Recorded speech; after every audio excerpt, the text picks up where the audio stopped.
Welcome to the Get It Done podcast, where you'll find me, Bradley Simmons, weight loss and fitness expert, chatting to other experts on why health is the key to success. If you haven't heard of our 5 pillars that get it done, they are mental, physical, emotional, social, and financial health. This podcast is going to help you build your 5 pillars, and therefore is going to build your success and, most importantly, your happiness. Let's get it done. Tonic Health, welcome to the Get It Done podcast. How are you doing? Very well, thank you for having me. You're a very busy man at the minute. It's certainly busy. There's a lot of content, and I run a vitamin business as well, so it's intense. And your team was just telling me you was at Marks and Spencer's today. We were filming today in Marks and Spencer's, Nice. yeah, because they're actually launching some interesting innovation and like healthier food products. They have like egg-based wraps, so they get rid of the flour wrap and have an egg base that's higher in protein and. Yeah. And do you think you have an influence on that? Because I actually just saw I actually wasn't following you, which was crazy because I watch your content all the time because it comes up in my algorithms. And it's funny because my mum, of course, I've just started following you now, and I thought I did. My mum constantly sends it in the family group. Look at this one, guys. Look at this one, guys. It's brilliant. So you are influencing so many people. And do you feel like you might have an influence on actual supermarkets? Potentially. Well, we're actually starting to now because, believe it or not, Tesco invited me to their bakery and dairy conference to talk on the future of health with their entire bakery and dairy supplier base and to talk about health and trends and what products need to have better ingredients and where the future is. So, you know, that's the ultimate influence that I'd love to have is, you know, change the industry for the better because they will all do it. The supermarkets will sell healthy stuff. Yeah. If consumers vote with their wallet and are buying it, right? Because they just want to sell more. They don't care what they sell. They're a business at the end of the day. They need to make money. Exactly. When we were growing up, our parents, what they thought was healthy, you look back now and go, Mum, that was not healthy. Sunny Delight, packet of what sits. Do you know what I mean? Like highly processed bread with cheap meat inside. Mum thought it was healthy, right? And you look back now and you go, Mum, what were you feeding us? And only now she realizes, Jesus Christ, we were told that was healthy. I assumed that was healthy because the marketing, the media, and even the supermarkets. So likes of yourself are showcasing, look guys, just you need to think carefully here.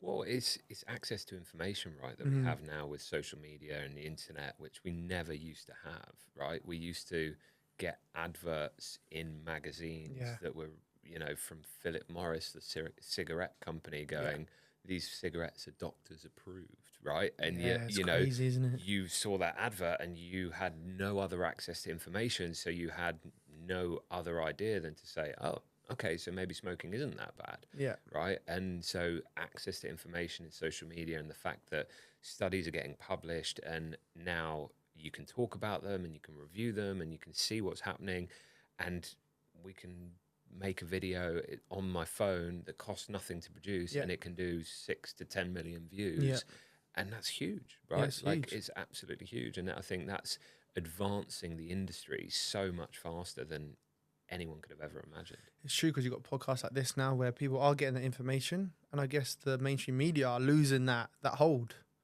And you've seen it, I guess, with the American politics right now. Like, it's actually the independents who are actually giving the information. People are actually starting to think for themselves, which is a good thing.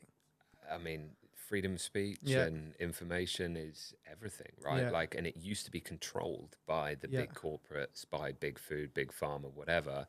And now they haven't got control of it anymore. Yeah. And that you can see real grassroots movements coming through. And, you know, like RFK in the US talking all about making America healthy again and putting out there like big problems and that going up against big industry, and they can't seem to stop him no matter how much they try and put him down as an anti-vaxxer and a conspiracy theorist and stuff. And like, how can you say it's a conspiracy theory that this guy just wants to make our kids healthier because actually the numbers of obesity are now 63% are overweight or obese in the incredible. UK? It's crazy. Yes. You know, and America's a massive problem, right? Their obesity levels, their health. And it's just surprising with like previous, obviously, parties or whatnot haven't sorted out the health in this country and in America. There's no incentive. Yeah. Right? I actually put it on a story like a few days ago that, you know, I think Kamala Harris had about $6 million of funding from the big pharma industry. There you go. So her interest then and the kind of conversation she's having with those lobbyists is how can we sell more drugs? How can we provide more access to healthcare in the traditional sense of the definition, which is drugs and pills? Yeah. They're not having a conversation about how can we actually stop people getting chronic disease, and how can we nip that in the bud, because actually that would damage the pharma industry and it would hurt their bottom line. And that's where, you know, you need these independent people. And I would say this is kind of controversial, but one of the, you know, slight benefits of Trump being a bit of a dick, really, is that big corporate didn't want to fund him, right? So he's got into power now, but he hasn't got the same level of accountability to big food and big industry and big lobbyists that have paid him all this money to get him into office. He's done it a different way. So in that sense, he's actually got more freedom to do what he thinks right, which is quite a interesting situation. Yes, and comparing the UK to America, I guess we are a lot healthier in some aspects when it comes to ingredients of foods. Yes. Because there's a lot of ingredients in America which are banned in Europe. There's a lot of chemicals in food. So you would, if you went to a supermarket in America, I'm not sure if you've done it, you would have an absolute field day. Oh, I've done it. I've been there. I actually lived in Austin, Texas for a couple of years. So I know it. I think the funny thing about the US is because it's so big, you know, you have the worst of the worst, and some of the ingredients on these products, you're like, oh my God, this is insane. This is like a toxic chemical potion with tons of sugar and additives, and it's like messing up with everyone's health. But then on the other extreme, you also have the best of the best, because they have people that have rebelled against it, made better for you products. And the difference, I would say, is we're very cost conscious on grocery here in the UK. In the US, less so. So, you know, Siete has just been bought by Pepsi. It's for $1.2 billion. But they were a brand initially making almond flour wraps and then tortilla chips with fried in avocado oil. Yeah. To do that in the UK, you know, these wraps are $8 for like 6 wraps. You know, I don't think anyone would pay it in the UK. So that's a bit the sad thing about you. You've got to want to invest in your health. 100%. So in the UK, obviously, our obesity levels are too high, far too high. Kids as well. And for me, like for kids to be obese, it's almost like a form of child abuse in my eyes. It's like kids should not be obese. Kids should be active. And when they are active also, they learn so much about resilience, character building, all sorts. What is the problem? Why have we not fixed it in the UK? Well, so we can go right to the beginning of where this comes from, right? Yeah, let's go. Because it's not just obesity now, it's also height. So kids are now 7 centimeters shorter in the UK than European kids through a lack of nutrition in their diet and the amount of ultra-processed food they're eating. So it's not just we're growing sideways but not up, and it's a big deal. But it starts with the first 1,000 days. So there was a study just released which showed that they followed a cohort of people just after World War II, when they were still rationing food and they had no access to sugar. They followed that cohort and found out that by not having sugar in that first 1,000 days of their life, they actually had a 35% lower incidence of type 2 diabetes later in life in that cohort of people. And what that means is you're training babies from a young age, right? And you go, oh, it's fine. I just give my kids like fruit pouches, right? Yeah. Fruit purees. But those pouches have up to 20 grams of sugar in them. And because of the way they're pureed, a lot of the fiber's stripped out. So they really feel the impact, and you're training their palate to want sweet stuff. And it gets even worse. Like vitamins is my game, but if you look at baby vitamins in the UK... Yeah, literally fruit pastels, aren't they? Well, no, but for baby, it's liquid because they can't eat yet. But the liquids, the first ingredient on the baby vitamin liquids is sugar. And it's literally like the first thing you're giving your baby. Yeah. And some people are doing it before they're even eating solids. They go, here's this vitamin, because I've been told by the NHS I need to give them vitamin D, which is correct.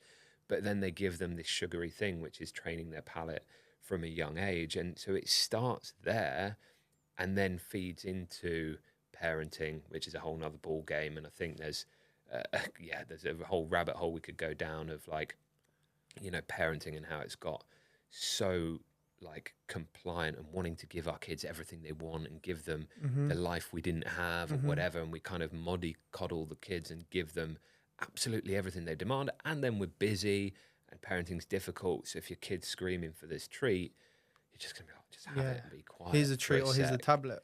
Yeah, exactly, right. So, then it gets into parenting, and parenting. Parents need to be stricter because it's our role to kind of lead the next generation, right? And parents will be like, I ain't got the time to make food from scratch for my toddler.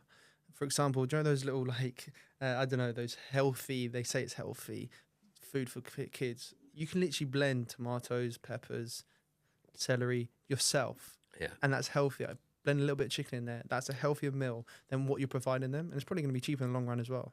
Absolutely. I mean, I make my own dog food for my dog because it's actually cheaper than buying the shelf-stable, shop-bought stuff. And I think that comes down to education and people actually taking the time to learn to cook and realizing how fundamental food is as part of health, this equation, right? Like the nice story from Big Food, Big Pharma is that, it's got nothing to do with us. It's your fault. You're lazy. You're not exercising enough. You're not counting your calories. There's no such thing as bad food. Everything in moderation. Yeah. And these are all, I believe, tricks from the industry to put the responsibility on you rather than the industry having a hard look at themselves and going, no, shouldn't we feed our kids healthy food? We have a responsibility to provide the nation with real healthy food and nutrition. Of course. And to build the next generation of smart kids, healthy kids.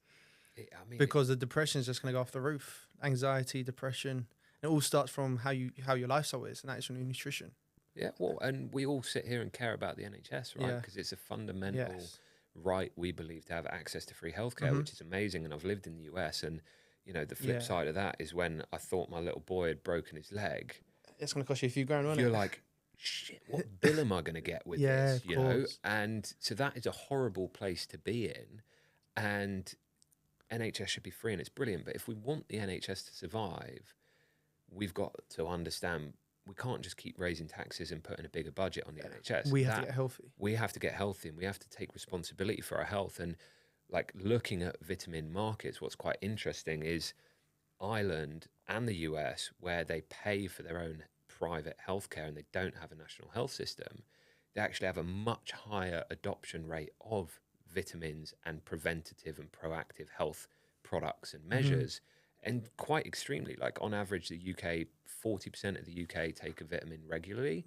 That number's 80%. It's double in the US because people are going, do you know what? I don't want that trip to the doctor. It's true. And so they want to spend that absolute fortune on an ambulance alone. Yeah, and it's it's not right that we should break our leg and then get a massive bill, but at the same time, we all need to have more responsibility and play a much more active role in our own health to not put that strain and burden on. But I guess it comes down to education, because if people aren't educated, they don't know where to start.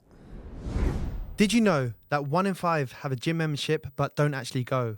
If you're listening and that sounds all too familiar, I have the solution. Get It Done, my wellness app, provides you with the choice between personalized gym guides, Goal Pacific guides, and hundreds of home workouts. You'll also get exclusive access to our community events and retreats. So whether it's time to cancel your gym membership and work out at home, or bring some structure and success to your gym schedule, the GID app can do just that for £18.99 a month. Not only that, we provide recipes and nutritional guidance so you can partner your workout regime with the right meal plans for optimal results. Life's too short to pay for a gym membership you're not using. It's time to get it done. True. And your likes of yourself, myself, are doing good service, trying to educate our followers for sure. But I guess it needs to come from the government, right? I think everyone has a more role. More TV shows, more Netflix shows. Yeah, tap into that. The government's hard though, right? Because again, it comes back to incentives, and I've seen, when the government discuss something like cereal as a staple of the diet and what they should regulations they should put around cereal for kids, who writes the report? Well, the British Association of Cereals, which is run and funded by Nestle, General Mills, Kellogg's, and they write this report, and I've seen it. It goes to government, and it talks about how cereal is a staple that everyone needs in the British diet because it contributes X% of fibre to the British diet, and fibre is super important and healthy. And we're doing so good because we've reduced sugar content by 20% over the last 20 years. And we've added vitamin D, etc. And we've added vitamin D and fortified, which is not bioavailable at all. Yeah, right. So they've done all these things. Yeah. And so then the government get that information. They're not experts in health. They don't know. And they go, okay, great, cereal's fine. Let's not do anything about it. And so I think we need more of this kind of grassroots movement where people not only listen to our types of content and learn and get the education, but then actually start voting with their wallet and buying different things. Because bringing it back, the supermarket is a marketplace. It will sell what sells. When I was at that bakery and dairy conference, dairy's up massively because it's so high protein. Yeah, it's so low sugar. It's affordable. You know, it's cheaper than a protein bar to just buy a tub of yogurt, and it's way better for you. And so they're seeing this explosion in health, and they're like, great, let's do more. But then they also take advantage of that and they start bringing out all these different flavors, which have all these added sugars and all these added. So they know where to target. It's quite dangerous. Like the vegan market. Vegan is healthy. Next minute, you've got all these really unhealthy vegan options. And I've got a lot of clients who are plant-based. And I'm like, I'm going to keep you away from this plant-based absolute rubbish because I ain't doing anything good for your gut health. Yeah. So let's stick to the basics. And they go, but I'm getting bored of tofu. I said, of course you are. But if you start eating this stuff, you're not going to feel good either. It's actually worse for you. So big corporate companies will jump on that. They'll jump on a health bandwagon. It's money, though. Yeah, at it's the money. End of the day, right? Like the vegan, I was there at the beginning of the vegan race in the industry, and like it was just a race for cash, and VCs were throwing money at veganism. They're all about growth and commercials. They don't really care. I mean, some of them have good intent, but they don't really understand health either, right? It's like the race for lab-grown meat. Because it can disintermediate farming. And they're all pumping billions into it because of all the growth. And then you go, oh, so where does the nutrition come from? Right? Nutrition comes from soil. We're living in a food chain. So how do you make lab-grown meat without nutrition? Where does it come from? And they don't know the answers to these questions. And they don't know how that meat is going to have nutrition. So if there's a lab ribeye compared to a grass-fed ribeye, there's going to be no comparison, is there?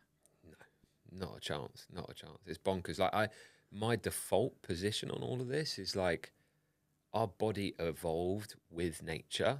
We evolved in the wild. We're animals, technically.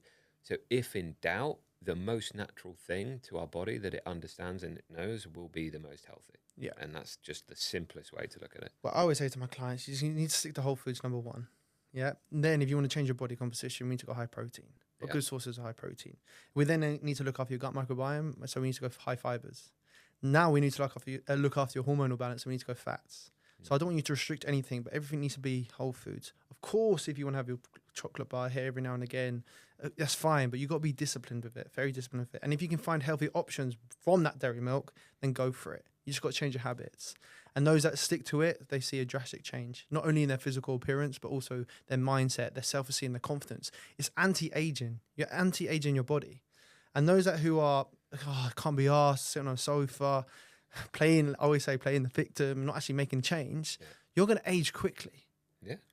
And everything around you is not going to be good effectively.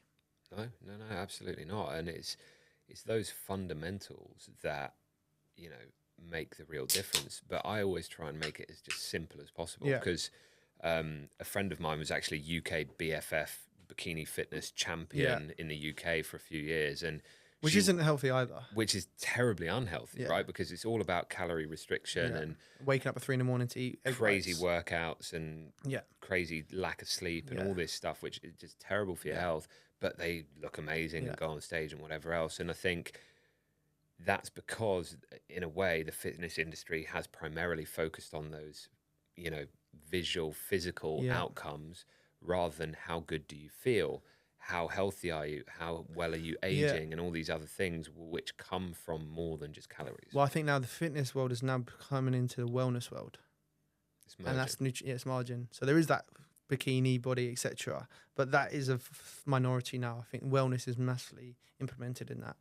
Nutrition side of things, obviously you got basically biohacking. How can we recover well? Obviously we know sleep is so important.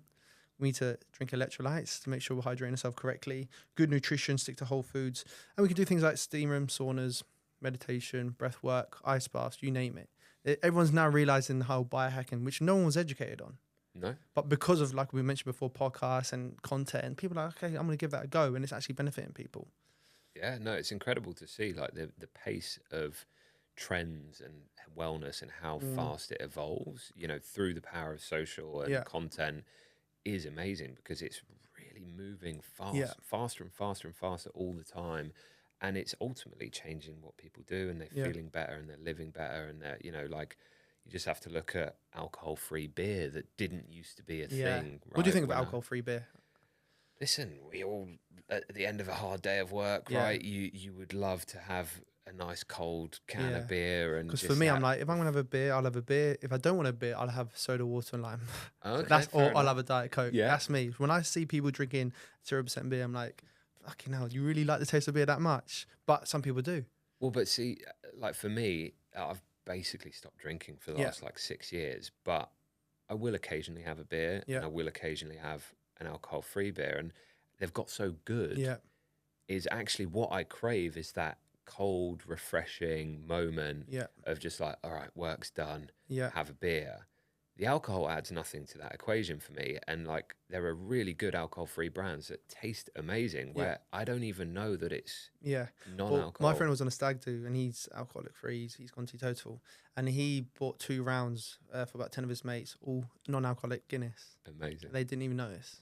You wouldn't even notice, right? So what are you doing it for? Yeah. Fine, if you want to get drunk and you're on a stag do and have a nice time, go do it. Like, it's. But there's a lot of people that need it for escape. They want to get drunk. They're struggling. They live in that rat race. I always say they live in that vicious cycle, and alcohol is a method just to escape. Absolutely. I mean, look, I used to work in banking for Barclays Bank, and you know, you finished work and you went to the pub with your colleagues and have a beer to just like unwind and de-stress.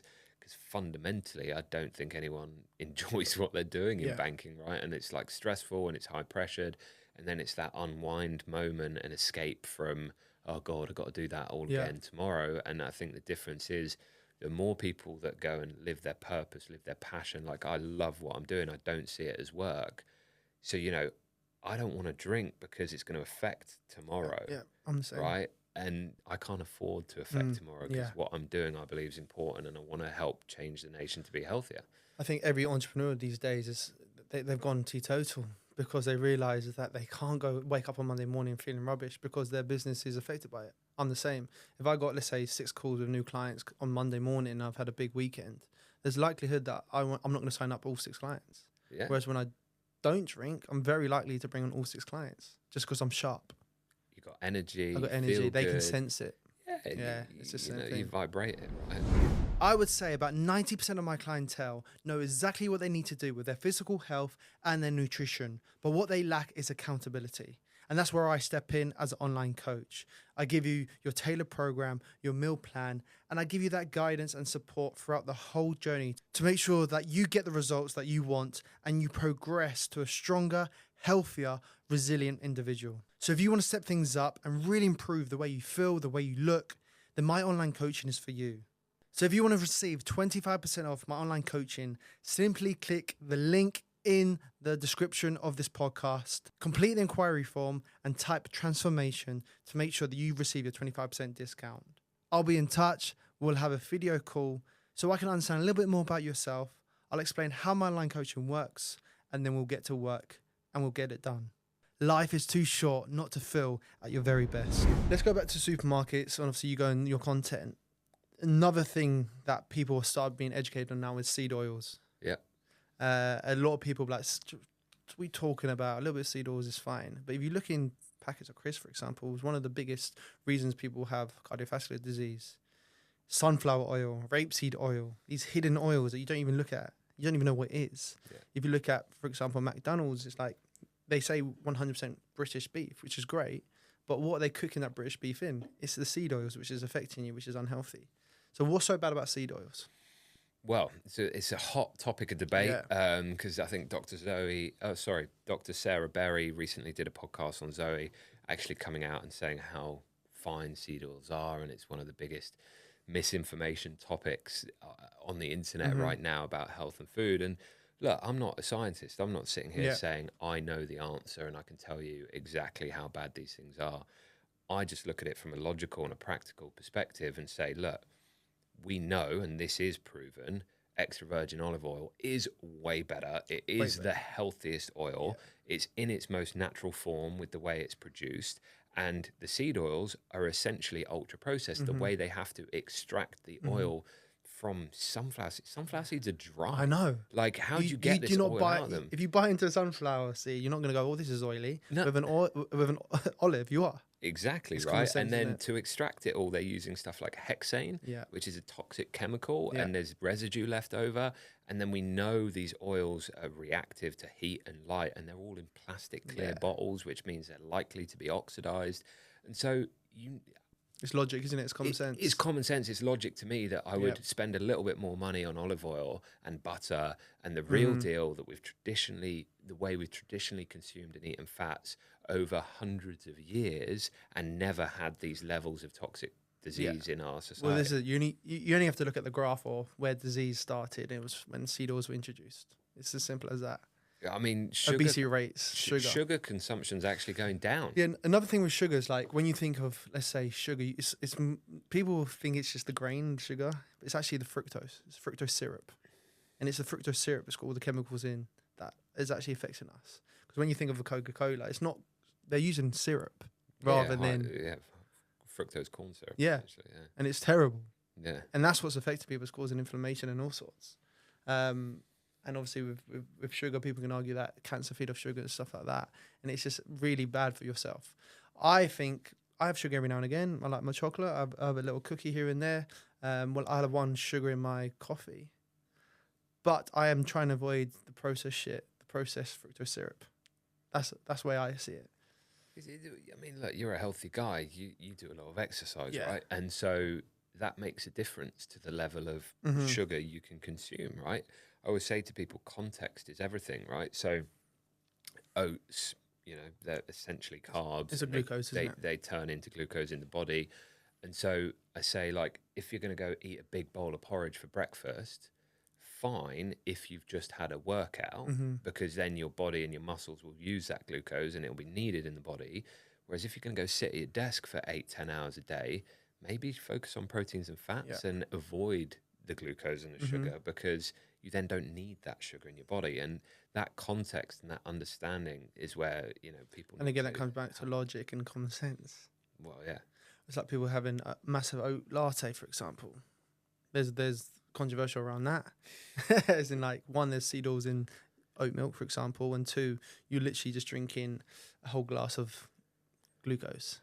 And it's going to spike your sugar levels, and then you're going to crash from the caffeine as well. I mean, it's double whammy, isn't it? Oatly hate me. Yeah, I bet they comment on all our posts, because we'll do videos and say, look, you're basically getting the same glycemic load in a 300-400 ml oat latte as a can of Coke, because oats and the maltose that's in oats, which is the sugar that comes off of it, is actually way higher glycemic index than sugar, and so your body really reacts to it, and it's not the best milk. If you want to go plant-based, fine, but just go almond milk. Yeah, there's a company called Plenish, which seems to be a lot better because there's literally 3 ingredients.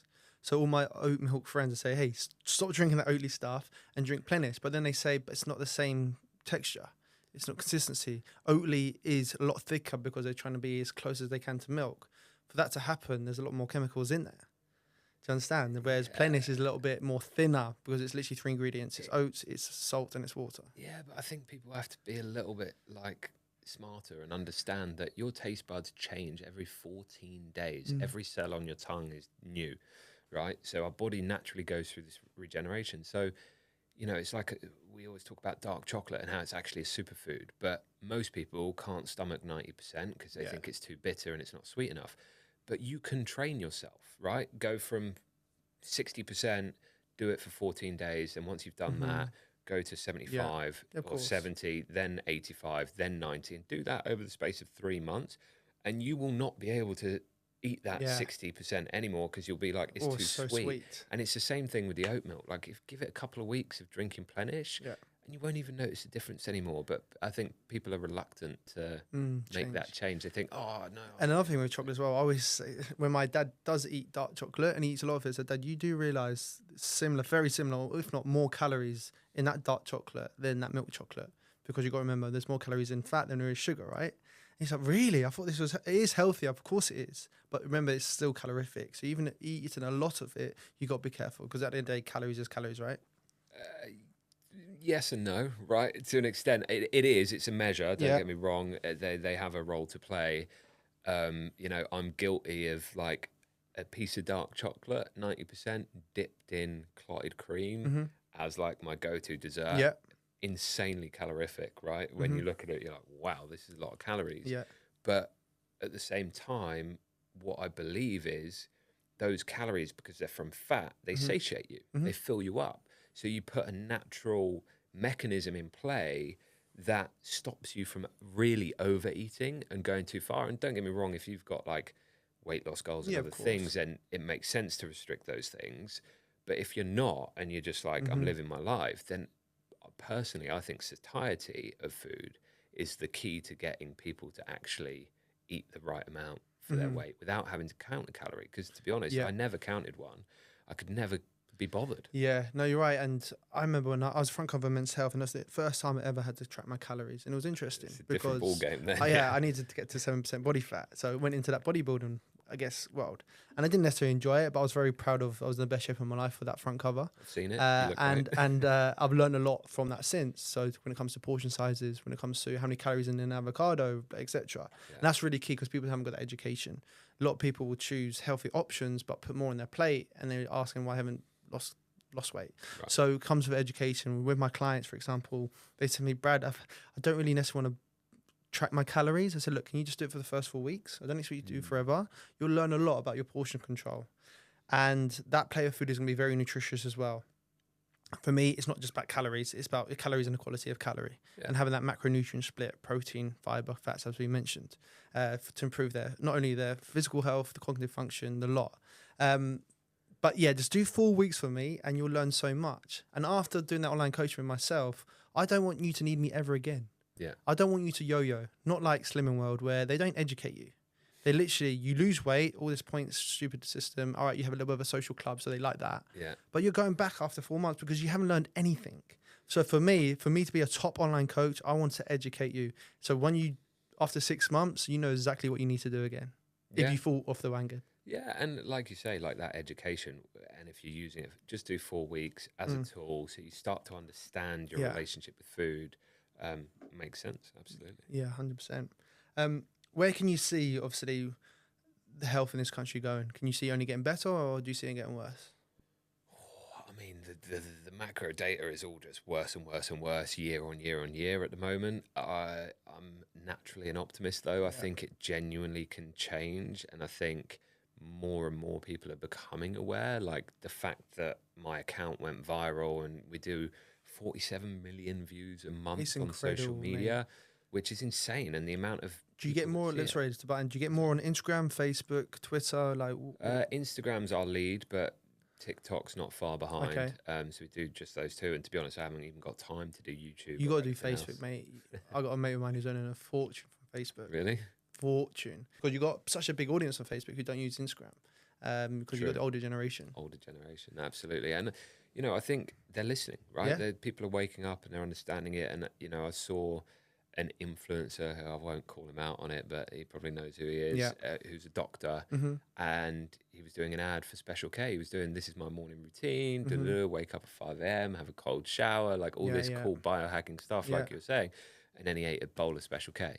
And it was really encouraging to see how many people in the comments were like, mate, what are you talking about, mate? Because Special K is not healthy. That is a terrible breakfast. What are you doing? But do you remember the Special K diet, which so many women did? Yeah. Dangerous. Very dangerous, right? And, it's like Ozempic as well. Like, people are heralding it as the big solution to obesity, but we don't understand the nuance of conversation. When you look at the studies on Ozempic, they say, I can't remember what the numbers were, it was, say 30-40% weight loss or whatever, but a chunk of that was muscle and bone, not just fat, right? And that's a problem. That is dangerous. And then when you suppress appetite, you not only suppress appetite for calories, you're suppressing appetite for nutrition, which is fundamental to every cell and organ in your body, right? Like magnesium, as an example, 3/4 of the UK are deficient in magnesium.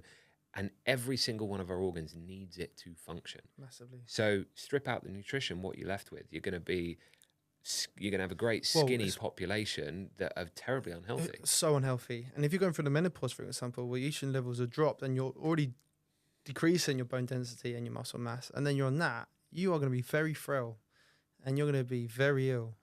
It's sad, isn't it? It is. Well, it's very sad.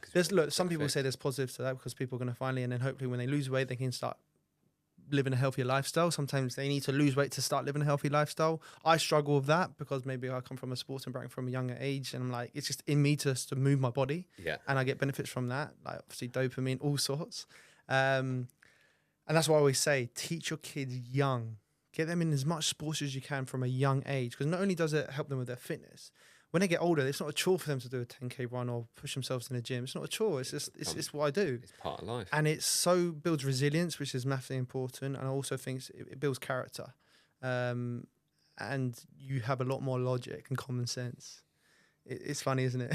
It's very important. I mean, we should all play sport because movement is fundamental. And, doctors will even talk now about how sedentary lifestyle and sitting at your desk for 8-10 hours a day is as bad as smoking for your health, because massively none of us are actually moving, which is a real problem.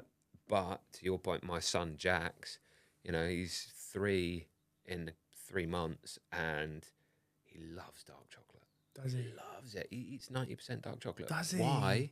Because that's all I've ever given him. Yeah, of course. Right? And and your body, like you say, it's about start them young, expose them to the right things from a young age, and then that's all they know.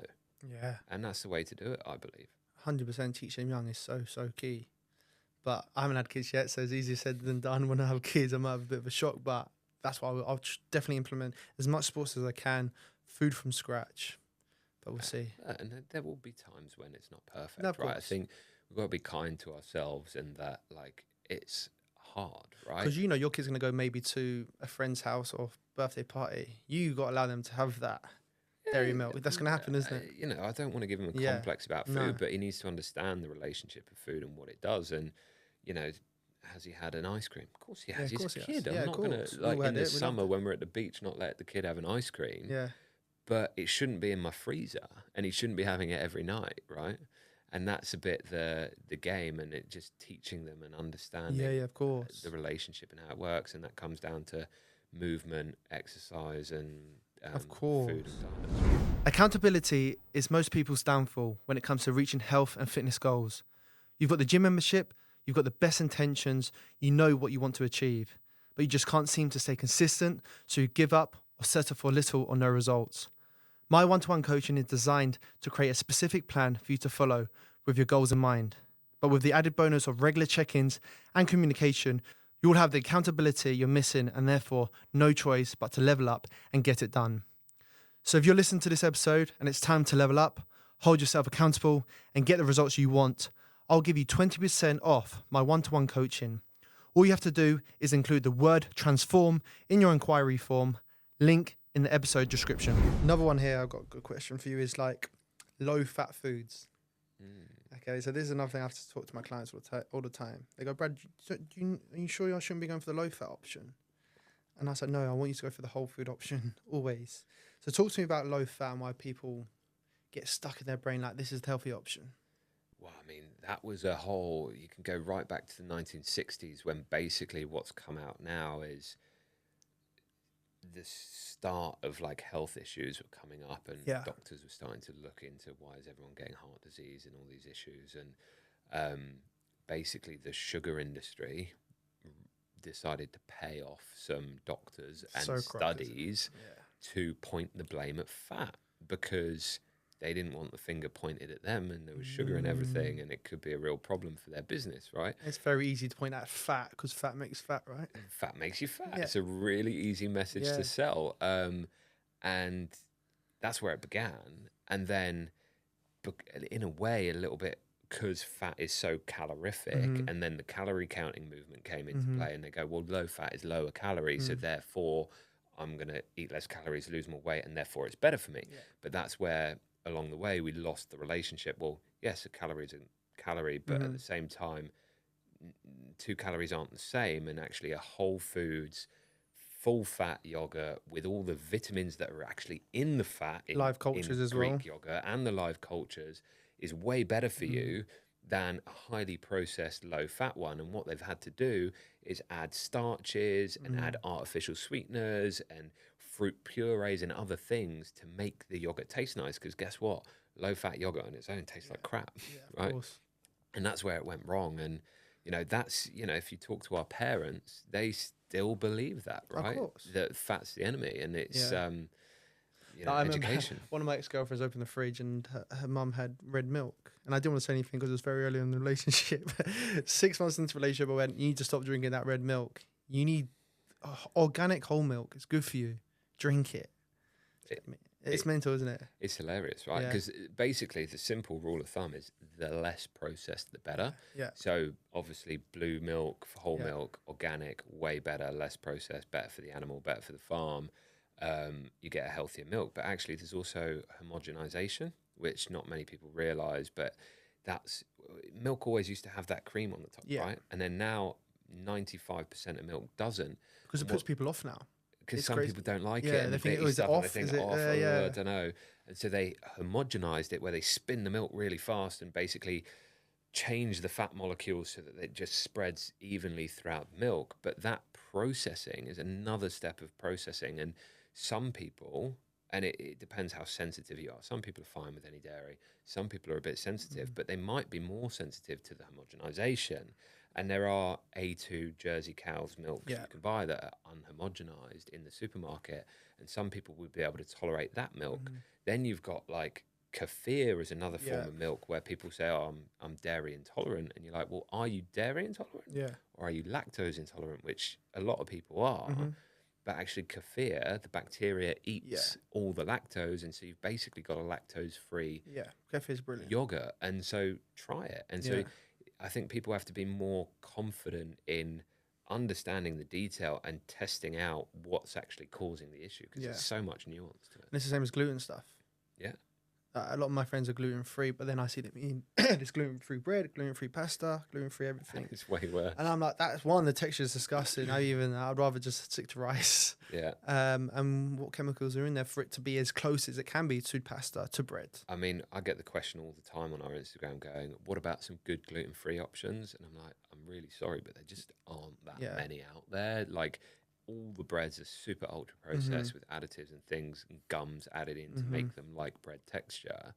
But again, it's like, are you really gluten intolerant? I mean, some people are with celiac and stuff, and that's fine. And that's one thing where you should avoid it. But then most people just get a bit of bloating. So are you really intolerant? Or maybe you're just eating the wrong kind of bread. And if you went to sourdough, which because it's fermented, the fermentation process starts to break down the gluten and pre-digest it. And you actually might be able to tolerate that and have no issue whatsoever. And sourdough's so much better than a Hovis, isn't it? Exactly, because it's like 4 ingredients with no additives. Was it 4 ingredients or 3 ingredients? It's literally wheat, salt, and water. Yeah. It's just simple, isn't it? Yeah. I put good butter on it, put a Kerrygold on it, and you're laughing. A bit of organic honey. So do you get any backlash when it comes to your Instagram side of things? Because you're going to get a lot of doctors, a lot of nutritionists saying you're not nutritionally qualified, you're not a doctor, how do I want to sue you, for example. You must get a lot of backlash. I do get a lot of backlash. I mean, there's the whole fun and games of, you know, there are accounts on Instagram that they don't actually say anything themselves. All they do is make videos about how everyone else is wrong. Yeah, I hate that side of Instagram. For people to grow on Instagram these days, you got to criticize other people. For some people, that's the only way they grow. Honestly, it frustrates me so much because it's such an easy option. Yeah, I could look at 20 of your videos, mug you off, and I'll grow. Yeah, well, and you'll find mistakes. Is what I say. I'm not the perfect answer, and I'm not the arbiter of truth when it comes to health. Like, I'm just trying to provide tools for people to make better choices. And for me, it's about the psychology and making it easy for people so they can apply it. And that means just change this for this and swap what you're doing. And you get these guys, and you know, some of them are doctors and they're way more qualified than me, going, oh no, artificial sweeteners are great. There's no studies on them. Time for school is Dr. Ids' favorite line. And I'm like, yeah, dude, you got a degree. You're a doctor. Well done. But the very essence of science is a debate, is a conversation. You can't sit there as a doctor and say you know everything, because if that was the prevailing wisdom of the world, we'd still all be smoking cigarettes and thinking it's healthy for us. 100%. And you got to remember who are doing these degrees, like who are creating these courses. It's the farmer. Of course, they write the medical textbooks, and there's zero nutrition training in a medical degree. It's all about what drugs can you use for what symptoms and issues? And the very fundamental essence of what drugs are is flawed. Because all they're doing is symptomatic relief. They're not trying to cure you. No. They're not trying to get you better. They're just saying, take this pill and you will feel better, which you might, and they have a role to play. But why not ask, well, what's the root cause of this? How can we actually stop people getting so much chronic disease? And that's the bit the medical system ignores, because essentially it's a profit-driven industry. Yeah, I said on a podcast once, it's like, should doctors be prescribing like antidepressants straight away, or should they be speaking to the client about their lifestyle? And I got so much backlash from that, which is crazy. Did you? And I said, yeah, because a lot of people, the argument was a lot of people need antidepressant to actually start moving their body, which I get. But are doctors too quick because maybe they're not educated? They only know the medicine side of things. Just go, here you go. Rather than going, okay, what's your lifestyle? What's your nutrition like? How many steps are you getting in a day? How much light are you getting in the morning? What's your daily, what time are you going to bed? How much sleep are you getting? Rather than, do you know what I mean? There's so many ways you can improve your mental health. What's your environment like? Are you joining a run club on the weekends, or are you playing Call of Duty? Do you know what I mean? There's so many things. There's so many aspects. And this is where medicine, in its typical sense, has become all about drugs, and that's it. And there is a whole movement in the US about functional medicine. Yeah. And functional medicine, it's not about saying this or that. It doesn't disregard drugs, because they have a place and they are a tool that can be very helpful. But it's about saying, let's look at the whole picture. Exactly all those things you said. It's like, yeah, do you know what? You feel crap because you're staying up and scrolling on social media for 3 hours and not getting proper sleep. Fix that, and then if we need a help with a drug for a little bit, let's try that. But the ultimate aim should be a healthy person, not on a drug, living their life with energy and feeling good. 100%. 100%. Last question, because honestly, we could do a Joe Rogan to go 3 hours easily. We always ask this question at the end of the podcast. What would you say is the key to success? The key to success in health, or in life, or in We can whatever? go health and then we can go life. The key to success in health, I would say, is just, make it really simple and just take one step in front of the other. So it's not about being the perfect specimen and being on the cover of Men's Health, but it's about going, okay, this is where I am today. What one thing can I step in the right direction that will make an impact? And then once I've achieved that step and it's part of my lifestyle, then can I take the next step? Which is why all our content's always like, look, if you're eating crisps every night, cool, but just change it to something like pop chips, which has less fat and isn't fried, because that will help your health dramatically. And then once you're on that and you're cool with that, maybe we can change it to like cheesies or nuts, because they're way healthier and more whole food based. So that would be even better. And for me, it's making it really simple, right? The simpler you make it, the more attainable it is. And, we've all sat there and seen Men's Health cover models and things and gone, wow, how do I get like that? And most people can't stick at the gym or stick at a diet or a routine enough to ever get there. So I think we have to just remove all of that and go, just focus on you and what's your next step is honestly the key. I love that. Keep basics, go back to basics, keep it simple, and you will progress. And then key to success.